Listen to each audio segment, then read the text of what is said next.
school administrators, district supervisors, representatives of religious organization. Father John Urat may nakita na po. And I understand Father Bargayo is also here. Civil society, fellow public servants, distinguished guests. My wife is also here. Ladies and gentlemen, good morning. Good morning. 1 year and 20 days since I assumed office. I came before you this morning to report to you the gains we have achieved so far and the proposed plans and programs we are going to pursue. Let me start my report by revisiting the promises we have made to the people of Daanbantayan when I sought your support in 2013 to become mayor of our beloved Daanbantayan. Nasayod ko nga inyo akong paninglan sa among isaad atol sa among pagpangampanya ug akong unahon ang paghisgot ang mga resulta nga nahimo ning among administrasyon. Kini naglangkob sa mga musunod: ang atong samang ug lubganan nga napasirad-an, ang pagdagsa sa hulbot-hulbot o pole signer sa atong kadagatan, ang kakuwang sa paghatag o pagtagad sa suliran sa panlawas, water terrorism o ang suliran sa illegal drugs. Mao kini ang lalo nga yungo sa katawhan o among gisaad nga kahatagan kini o kasulbaran. We promise change. We promise to serve you sincero o tinud-anay, tiunay nga panigserbisyo ang among itunol kaninyo. Sa illegal fishing, gubikan sa atong tinud-anay nga kampanya batok sa dagkong illegal nga panagat, ni minos na ang hulbot-hulbot o business. Nalipay na ang atong mga kaigsuunan, mangingisda kay ubay-ubay naman ang ilang makuha, ni uminto na pod ang ilang kita. Mapasalamaton kita nga all-out support ang kagamahanan sa probinsya sa Sugpo sa atong mga tinguha, ilabay na nining atong pakigbatok sa illegal nga panagat. Kauban ang atong kapulisan, ubos sa maayong pagdumala sa atong maaptik na hipi sa kapulisan, Grande Naval, o sa kanunayong pagsuporta sa bantay dagat, Sugbo Anti-Illegal Fishing Task Force nga gipanguluhan ni Loy Madrigal. Ato panghingusgan ang atong kampanya og dili tagyod ni undangan hantod nga pagpuog kining mga illegalistang mananagat nga naghimog dakong kadaot sa ato ang kadagatan. Ang sementeryo sa amon ang gisaad nga mahatagan og kalinaw atong mga sunang nitaliwan. Ang mga sementeryo sa kabarangayan nagagpasapatan o gipasiradan karon pwede nang malugnan.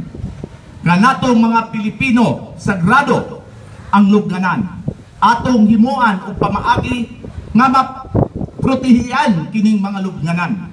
Uban ini ato pong obligasyon ang pagtuman sa mga lagda o rikititos nga gilatid kabahin sa pagdumala sa sementeryo. To attain this objective, we'll form a special committee that will assist barangay and individuals in complying the requirements for the operation of these cemeteries. Ambulansya o tambal para sa tanan. Amo nang gisaad kaninyo nga hatagan og igong pagtagad ang paghinahanglan sa serbisyo sa panglawas.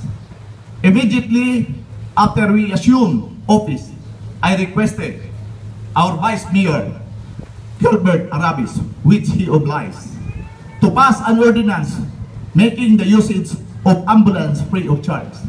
Dako natong pasalamat kang Vice Mayor Gilbert Arabis uban sa iyahang sanggunian members.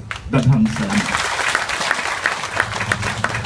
Initially, in this regards, we allocated 800,000 realigned from funds allocated to my office to cover the maintenance and fuel costs for the ambulance. We continue to look for means to sustain this effort. Now the ambulance are made available to everybody free of charge. Ayawat na lang sa kwarta nga bang paginahanglanon sa pasyente. Daing yang ngungo ang atong gihatagan o pagtagad mao ang paginahanglan sa tambal. Just lately, nakapalit kita og tambal balor og 600,000. Karon, ana-anay tambal sa atong sentro o sa mga health station sa kabaranggayan. Tambal para kaninyong tanan. Kampanya bala batok sa illegal na drugas. Just lately, natay random drug testing din magpadayon kita. Ang pagkuyanap sa ginaliling druga, usapod sa dagunang suliran sa katilingban. Ako nangayo og tabang kanatong tanan. Dakong dili nga ginadiling droga din sa Danmatayan. Our police force, headed by our Chief of Police, Randy Nabal, had put their eyes focused on this business. Dungan-dungan raman ming nagserbisyo ni Chief Randy sa atong lungsod. We easily become partners in fighting all illegal activities in this town. Our police force had conducted operation which resulted to the arrest and prosecution 16 persons, including 2 prominent personalities. Kaya balo na tingali mo, kinsang akong ipasabot ini. Nag-anang nagkahilis ang mga pusher o drug lord. Pero, kinahanglanon pag yung gihapon ako ang tabang ninyo. Patubig sa kabaranggayan. Just lately, naagi-aprubahan sa salintubig 8 million, then hinaor unta nga ato kining mapahimuslan. Ang spearhead ini ang atong municipal engineer si Marina Arsenal. Ang patubig sa kabaranggayan atong gihatagan og kagawasan sa pagdumala o pagpili kung unsay ilang padulngan. Ang Danbantayan Water District atong gisuportahan kay kini makatabang sa atong panginahanglan sa limpyong nga tubig. Ato lang ibutang ang tanan sa eksakto. We will coexist with one mission, that is of providing clean and potable water to the people. Battle tested for a stronger and better municipality. I was just barely 4 months in office, or just a month after we laid out and prepared our plans and program during my first SOMA sa 100 days. When, on November 8, 2013, catastrophe hit us and hit us hard. The strongest typhoon Yolanda wrought unimaginable damage and havoc to our town. The calamity tested the limits of our capacities to cope with them and survive as a community, and we do survive as a community. And yet, we never wavered in our belief that we can survive, and not just survive, but be better than we were before. We were fortunate to have the strong partnership with the support from volunteers group, the private sector, civil society, and non-governmental organization, the national government, the provincial government, foreign government, international development agencies, and other resource institutions. It would have to take an even stronger than the strongest typhoon, Yolanda, to dissuade this administration from taking the path we have chosen to take from the fateful day of November 2013, our baptism of fire. We do have relief distribution and rehabilitation effort that we have undertaken. Please take note. Relief distribution, more than 200,000 food packs were distributed. Almost 7,000 tarpaulins and emergency shelter were distributed. Almost 13,500 shelter kits were distributed, but let's take note, please, that these come from several donors. We do have around 10,000 carpentry tools and also around 8,000 hygiene kits that were distributed. All of these come from the donors. Rehabilitation, for the rehabilitation efforts, we do have Cash for Work program. Cash for Work program mounting to 60 million, around 12,400 households were able to attain this program. Ang dako dinhi ang Oxfam, na ang ILO, na ang DOLE. With regards to direct cash transfer or unconditional cash, we do have around 62 million pesos. Ang dako dinhi nga contributor. Worth mentioning is World Vision. And likewise, both repair, construction, assistance, we do have around 800 marginalized folks who benefited this one. Ang naa din na, ang donors ato ang Oxfam, ang BFAR, o guban pa. Also, undergoing on-site repair, ongoing, we do have around 250 units ongoing. For the relocation housing units, naa din na sa Agoho, under sa atong matinabangon nga barangay kapitan, karon naatay 76 units, housing units, construction ongoing. This is under the Prince Philippines United Action and Leopards, and ang implementer is Habitat. Naay 76 unit ongoing kana karon. Naa sa barangay Paypay na atay relocation site that will be under French Red Cross. We do have around 128 units for that relocation site. Ang Paho relocation site, that which will be under CEMEX, SAICS, we do have approximately 124 units, and we will be having a groundbreaking this coming Wednesday, July 23 with CEMEX. Naata karon under steel sa TESDA, we do have 3 units available ready for occupancy. So ako ning itugyan nga to sa liyak, which is mo nag-determine o kinsa ang angay hatagan ini. Ang liyak mao kani ang local interagency committee nga maoy magpili sa mga beneficiaryo nining atong relocation site. Ang sa mayor lang ang pag-review. Sila ang naikatungod. Sila ang magpili. Ang rehabilitation of the damaged infrastructure sa gobyerno. Ang ongoing rehabilitation sa phase 1, we do have 2.3 sa atong municipal building. Ang fund source is through sa calamity fund done, humanana. Then ongoing ta sa atong phase 2 para sa atong repair, rehabilitation sa municipal hall, which is an amount of 2.1 ongoing under ang fund source ini isa DILG. Also, sa public market, duha sa din ka phase. Sa first phase, completed na 2 million plus. Ang fund source is DILG. Also, ongoing ang sa second phase, almost mag 2 million ang fund source is DILG. Target completion, hoping tang mahumanjod o sa magpista is August 20, 2014. Naasad tayo rehabilitation sa atong cultural center. Then, hinaot unta engineer nga ato yung matutukan ni kay kagahapon nag-opening tas atong sports 40 taong uwana. Pero hinaot unta nga usa magpista mahuman na kini. So, this is also 3.5 billion ongoing ni karon, and ang fund source is ang DILG. Dako kay kong pasalamat Danmar sa imuhang initiative makini na atong napatigayunan. Atong hatagan kay maayo kay sa performance.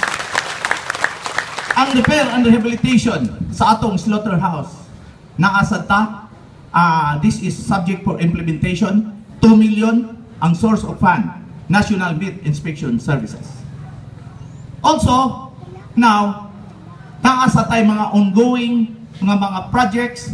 Ang local funds, ang fund source is ang local funds dato na ay 365,000 para sa street lightings, para sa cemetery, para sa atong street lighting sa poblasyon. This is ongoing. ang ato sad karon na atay plano pag-purchase nananin approve na sa gihapon ni purchase of office equipment and air conditioning furnitures kay nangaguba na sa taon to natay a little bit of more than 1 million. Also, it's worth mentioning here 8 to 20 barangays post-disaster recovery worth 4 million. Ang 50,000 kada barangay na release na 150,000 kada barangay for releasing. Daghang salamat Vice Mayor o uban sa atong mga barangay, sa atong mga municipal councilor. Daghang salamat kanina. Likewise, sa atong rehabilitation sa mga school buildings. Sa rehabilitation nato karon sa atong mga school buildings, we do have around 70% pa ang atong intervention.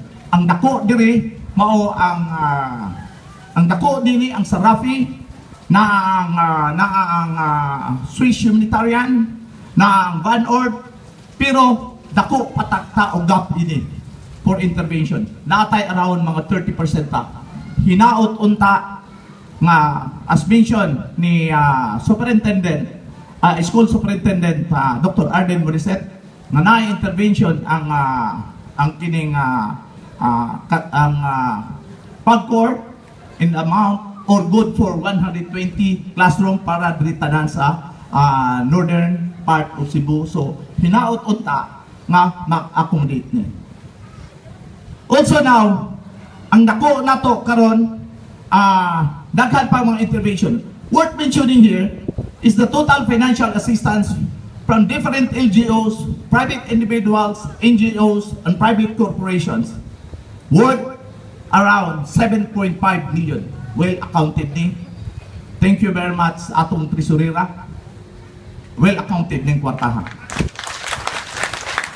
Naatay disbursement ini around 5 million purchase of 26,000 GI sheets which were distributed to different or affected families. But gipangayo nako inyong pagsabot. As mentioned earlier, around 14,000 shelter kits lang ang na-distribute kay umaigo diay tag-ingon ani kadako nga dilubyo o disaster. Kulang jud ang tanan. Remember, it's worth mentioning nga atong shelter kits na na-mention, it's just na-distribute is just only around 14,000.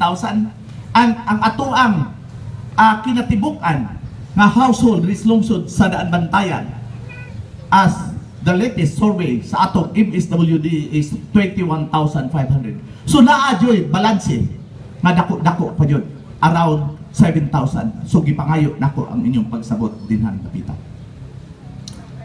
Overwhelming support, daghan pa kaayong mga hinabang ug ayuda gikan sa nagkalain-laing malaklal and foreign NGOs nga miabot kanako. Ang Rotary Club just recently ang additional nila nga 50 units in the total of 100 units tricycle. Kini atong giapod-apod sa mga beneficiaryo nga bugtong panginabuhi maulang ang tricycle. Ang playground nga naa sa atong likuran sa atong atubangan, ang naa sa atong plaza nagipangunayan jud og muntar sa mga sakop sa playday sa England. Gikan jud to mga taga Inglaterra to nga maoy nagdonar niya na. Sila jud ang installa. Ubay-ubay kining mga tabang kasama niini nga ako kung akong tagsa-tagsaon do tan-aw nako di tamhuman karong adlaw. Also worth mentioning ang accomplishment nita ko kang doktora. Worth mentioning sa atong rural health unit at last PhilHealth accredited na ang Bantayan 1 Men Health Center. Atong katagan si doktora Gasipang Kaka.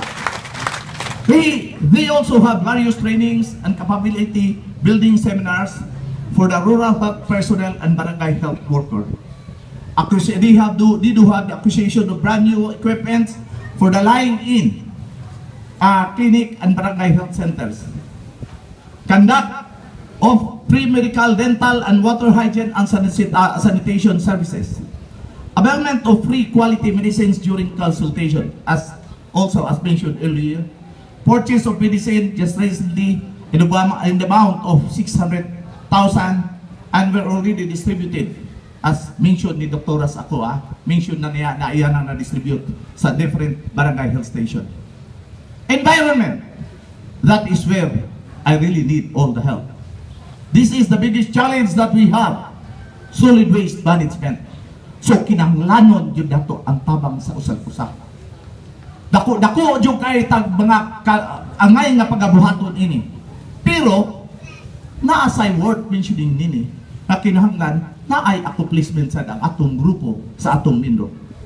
Gawa sa rehabilitation effort and solid waste management sa usa sa akong giisip nga pinakadakong challenge manghangyo ko kanitong tanan ang pagtagad kining mga problema sa basura. Let us practice proper waste disposal para ni kanatong tanan. On the coastal resource management, we have conducted mangrove rehabilitation kini sa dakong tabang sa atong mga donors, organized Mangrove Planters Association in 5 coastal barangays, conducted municipal coastal clean-up drive, and barangay clean-up during environment month. Also, the forest land use plan. We have already signed MOA on the formulation of municipal forest land use plan with the DNR Regional Executive Director Isabelo Montejo last October of last year. That is before the Yolanda. So medyo na doon nila tarta din na. Ato kining gipaspasan aron mahuman na kining FLUP aron makahimo na kita og CLUP o Comprehensive Land Use Plan kay importante kayo kini sa development plan sa atong lungsod. As na mentioned sa atong Mindro under ni Ato Sagrado, naka-raise siyang 60,000 seedlings sa nagkailang klase. Ang na-dispose niya as per report niya is 50,000 seedlings. Hinaut unta makatabang kini sa atong lungsod. And worth mentioning sa atong MAU, recent acquisition from the Department of Agriculture under Rehabilitation or RAY program naay gidonar last week nini, naay gidonar ang Department of Agriculture, naay usa ka traktura brand new. Naghatag sila, gidonar sila around 1,800 bags of fertilizer o uban pa. Kining tanang dako kayo o gikatabang sa atong mga guma aron mobalik ang kalagsik sa atong kaumahan. Nangita na sad ko kang Marialina. Marialina, daghang salamat. So far, she is one of the busiest department head of this municipal. Pero busy na tanan, siya ay busiest. Rehabilitation effort, kabahin sa rehabilitation reconstruction assistance sa Department of Agriculture, kauban ang lokal nga kagabahanan sa atong lungsod. Nagpaghigayon kita og clearing operation, land preparation sa atong kaumahan, ginamit ang duha ka traktura nga gipahuman kanato sa DA Region 7. Nagsigin na lamig hagyo ni Marialina nini. Ang resulta, almost 500 hectares, serving, as mentioned in the report, more than 500 farmers, covering 18 barangays. Dako kay ko pasalamat na to. Dako og natabang na sa atong mga farmers. Soon to be implemented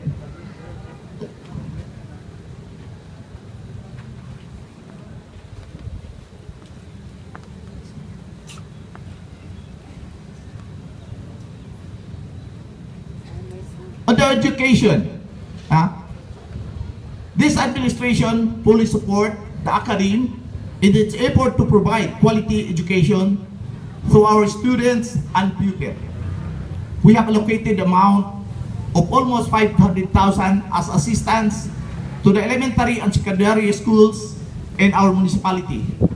If this is not enough, we will be finding additional funding this with the help of our budget officer.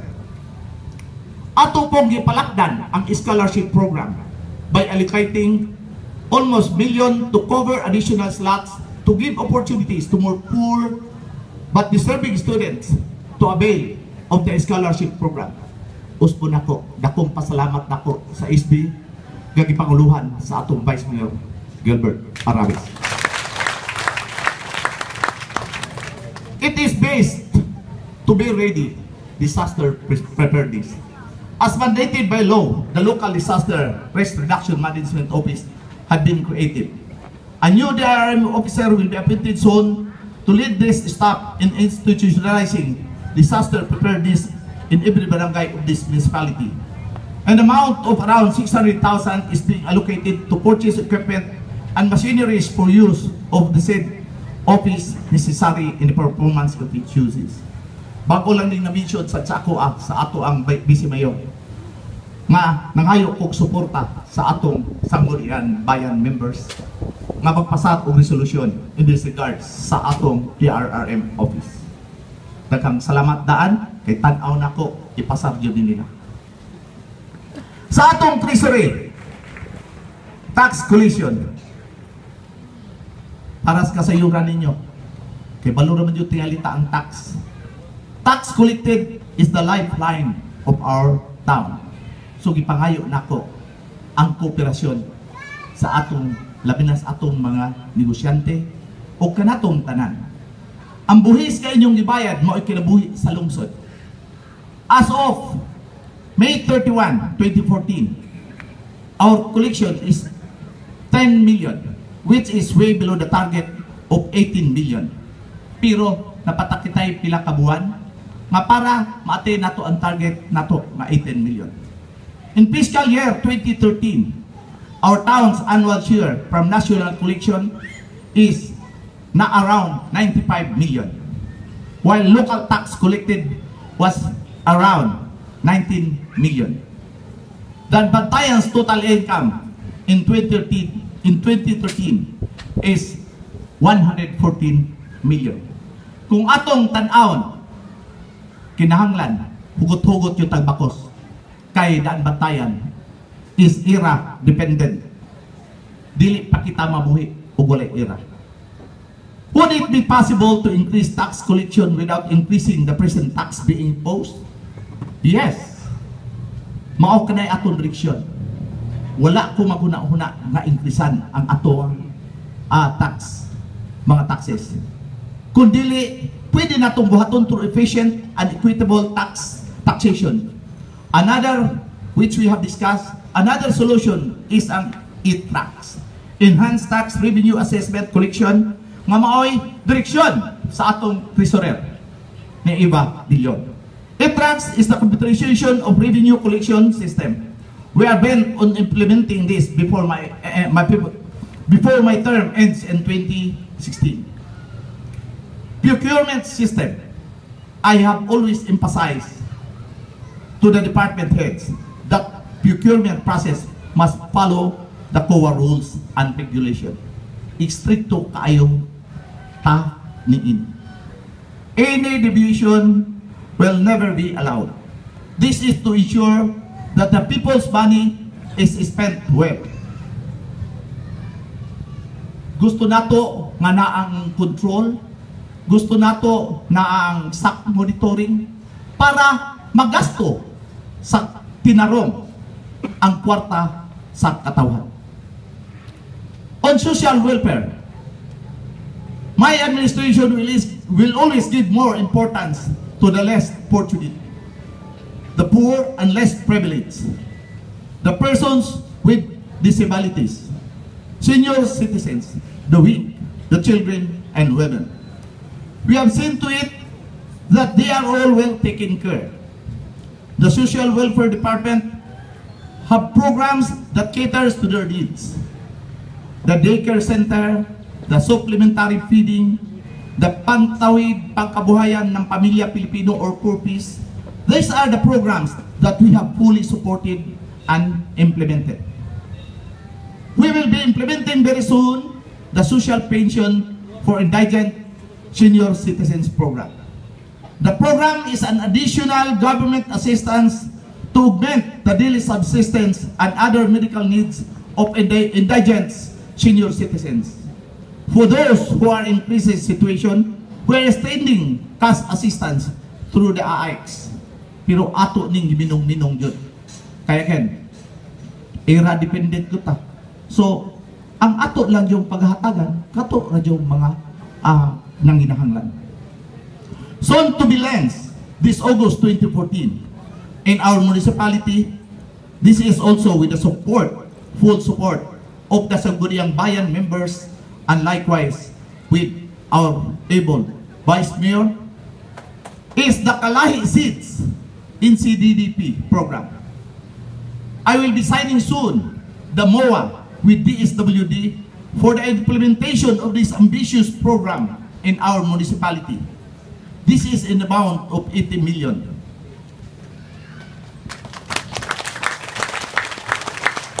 $80 million is being allocated for poverty alleviation and reduction program. Kalahi Seeds builds up on Kalahi Seeds trust to empower communities and empower local governments to support poverty reductions efforts of Philippine government. For our human resources, which is the most important asset of the local government unit, in the coordination thereof, this administration gives incentives and benefits due them. We have posted for deposits and approved by the Sangguniang Bayan of the supplemental budget in the amount of around 1.5 million to cover the long overdue salary differential, which was effective last May 2012, but was just given when I assumed into office. This is per local budget circular 99 dated May 25, 2012. Also, around 500,000 was appropriated for the grant of productivity incentive bonus of 5,000 each of municipal government employees.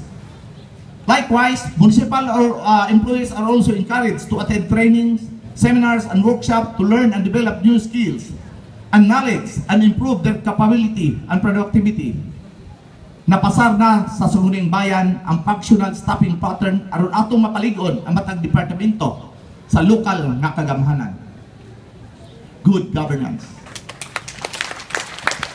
I am a believer. Leadership by example. Serving you, the people, is a privilege and opportunity not everybody is given. I always see to it that I report to office before 8 o'clock in the morning, and most often I will be last to leave sa munisipyo after 5 o'clock in the just to show to you that I am very sincere in this aspect. Kung naako din sa atong lungsod o wala ko importanteng lakaw sa syudad sa Sugbo, naaradyod ko in town sa atong opisina, labi na after nga gigo tanuloy Yolanda, wan adyod masabadog Domingo naaradyod hapon ta diri. Let us always give our best and do our best effort.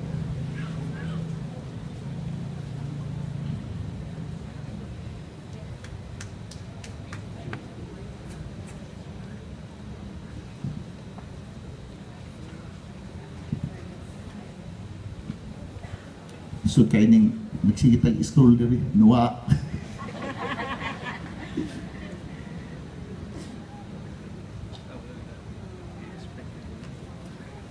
My administration adheres to participatory governance.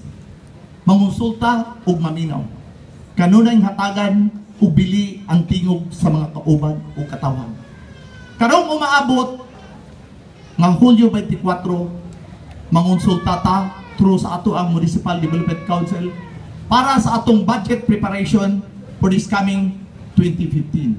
So, mangonsulta ta, dili magikan sa mayor, kundi magikan sa katawhan ang pagprepara sa budget. My administration practices honesty, integrity, and transparency. And ako nag-isa ninyo nga naa ta pirmi ni ani. My administration believes in teamwork. The burden is great, but not as heavy if shared among many shoulders. I congratulate the department heads which are here, the 10 local government unit for being awarded by DILG, the Cell of Local Good Governance. So makautang na ta.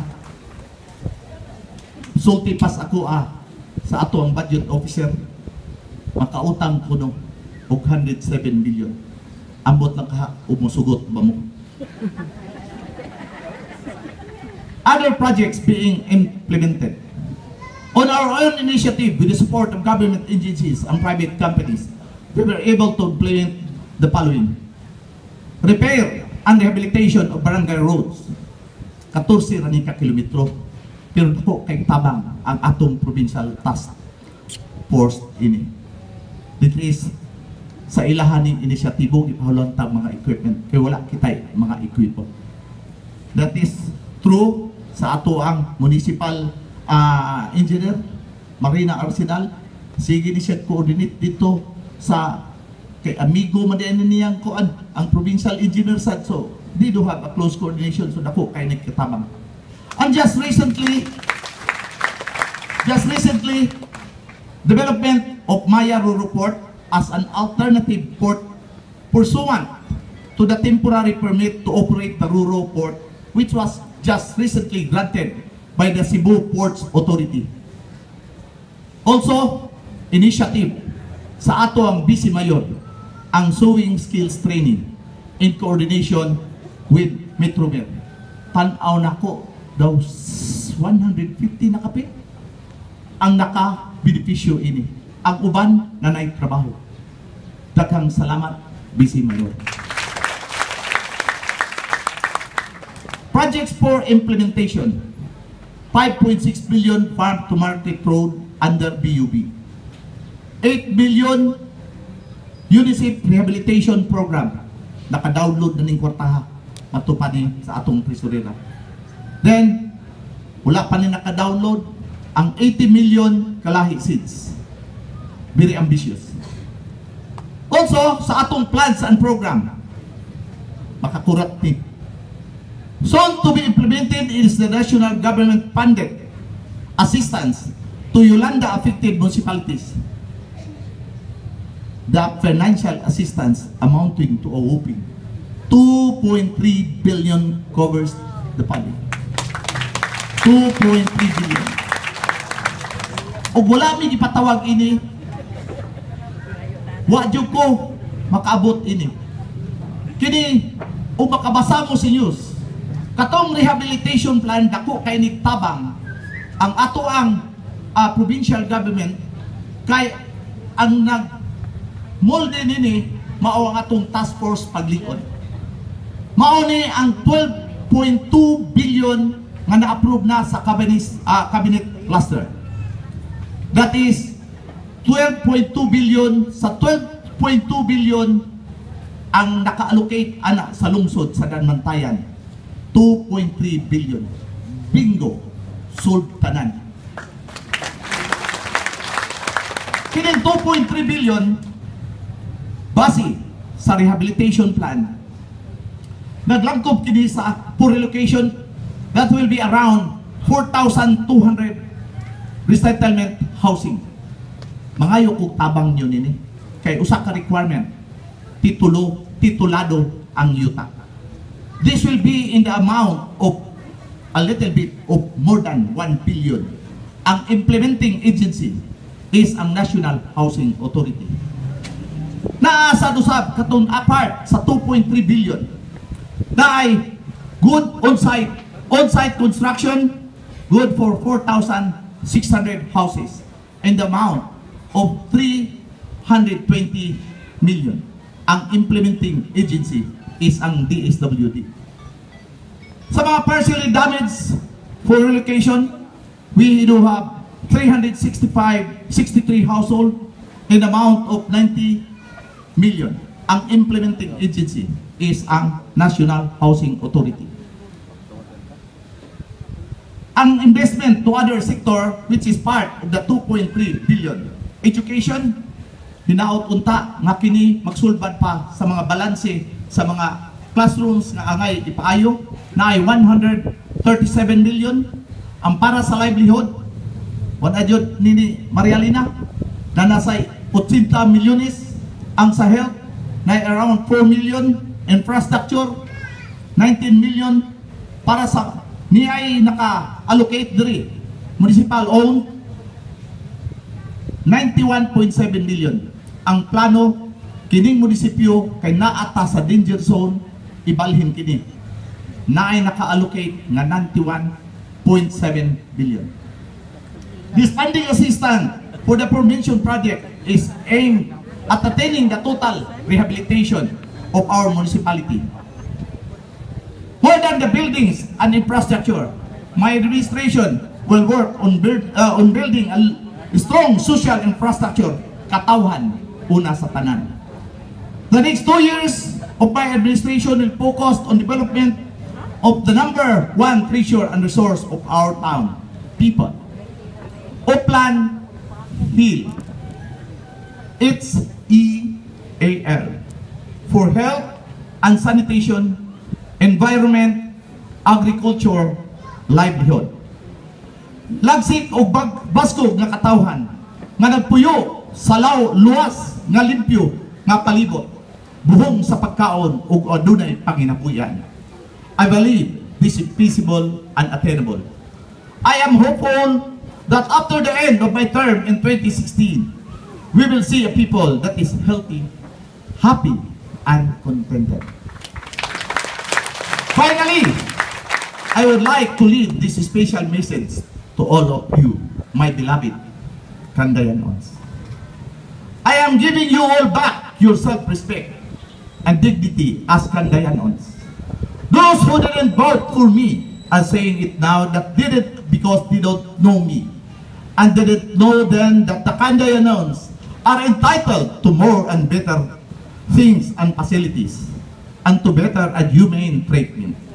And in my first year of office, and you also I give you back of the self-respect and dignity that you all rightfully deserve.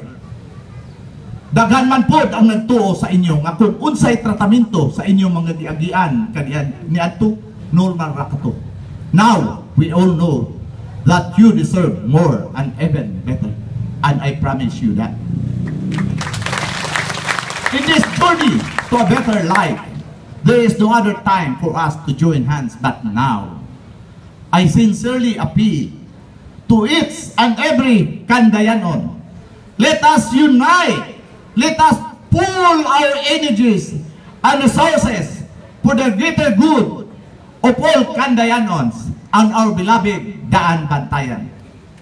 Daghang salamat.